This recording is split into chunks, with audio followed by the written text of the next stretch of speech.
What's up mga guys? Good morning po. Repack tayo ng arena. May naghahanap ng arena eh. Hindi lang kami makakapag-repack ulit. Na-busy sa mga kung anong ginagawa. Mahirap ang walang paninda. Hindi tayo umaasa sa benta eh. Ano pa to eh. Nung isang linggo pa eh. Hindi ko na-asikaso. Saan ka rito ma?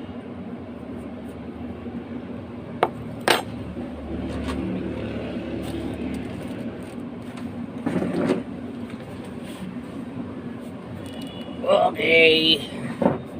Repack while I'm drinking coffee. Breakfast. Uy, breakfast. Tanghali.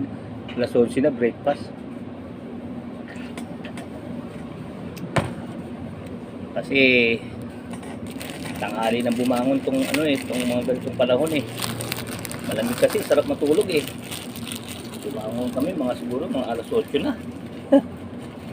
14 kilos lang, alas 9, alas 11 na pala. Wala pang magagawa, alas 11 na.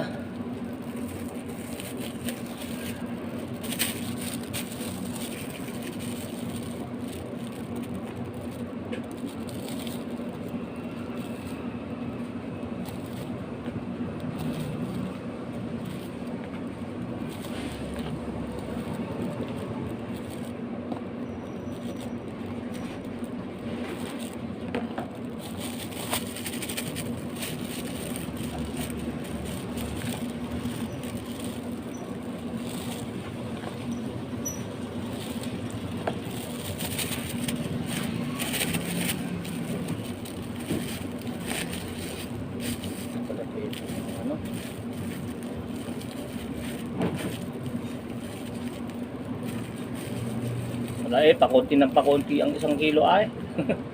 Dati marami-rami ito. Pakunti ng pakunti. Dati halos puno ito yung 1 kilo eh. Kaya pag nag-repack ka, kahit marami kang ilagay, okay lang. Eh ngayon, pasensya muna mga customer. Mga unti, halos 1/4 lang eh. Dati ang 1 kilo nito halos puno ito eh. Ngayon, halos 1/4. Paano natin i-repack ng dating presyo ito? Kaya muna mga customer, medyo konti muna yung medyo mahal ng konti ngayon.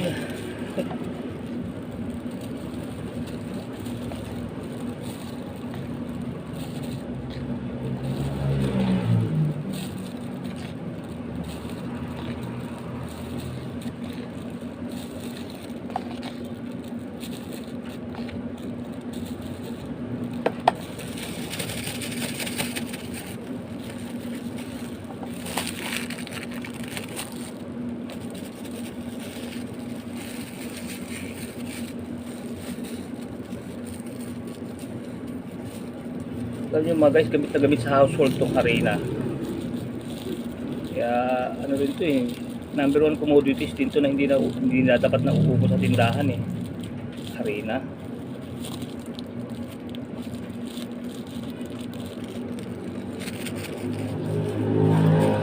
Ginagamit ito sa pagluluto eh.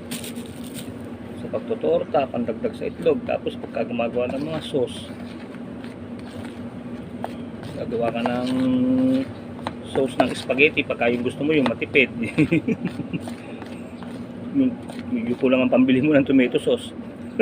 Dadayain mo lang sa arena tsaka sa asukal. Yan ang mo diskarte, arena. Kaya kailangan hindi ka nauubusan sa tindahan niya, lalo na nandito sa ganitong lugar na medyo nasa ano lang kayo, lower class. Na gamit ng arena. Ano? Lucky me beef nga po. Lucky me beef.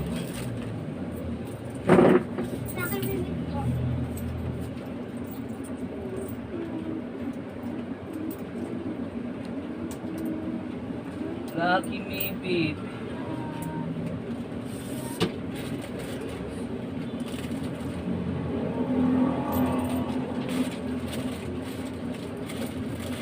Malalaki me homie na lang. Kung sabihin mo muna, oo. Sabihin mo kung beef lang. Malalaki me beef. Sabihin mo muna sa nanay sa lola mo. Homie lang, walang lucky me. Wala nang laki mo? Beef. Uy, dagdag mo sa papamili mo yun, beef. Lucky me. Yun, isa pang number 1 commodities, mga noodles. Yan ang hindi dapat na uubos sa tindahan. Lagi kami naka-rating kanyan sa mga lower class place. Kaya lagi kami tindahan ganyan. Mga ano yan eh, mga naka-low cost lang eh, mga naka-rating mga pang ano yun, mga instant na pang ulam.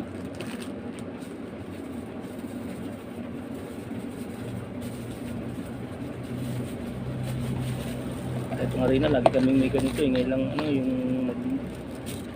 mag-holiday season lang nagkaubusan dahil hindi nakapamalengke eh.